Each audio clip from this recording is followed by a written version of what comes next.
कराची में ई चालान का मैकेनिज्म दुरुस्त रफ्तार पर भी चालान थमाने लगा। शहरी को 59 किलोमीटर फी घंटा की रफ्तार पर ओवर स्पीड का चालान मौसूल हो गया। कराची में शाहराह फैसल पर रफ्तार की हद 60 किलोमीटर फी घंटा मुतय्यन है। शहरी को दुरुस्त रफ्तार पर भी 10,000 रुपये का चालान मौसूल हुआ।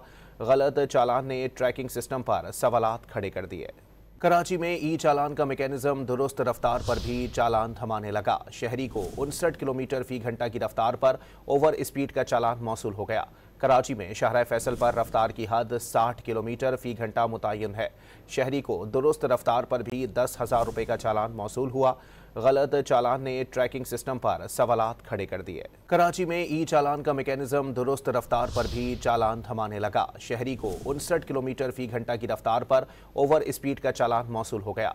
कराची में शाहराह फैसल पर रफ्तार की हद 60 किलोमीटर फी घंटा मुतय्यन है।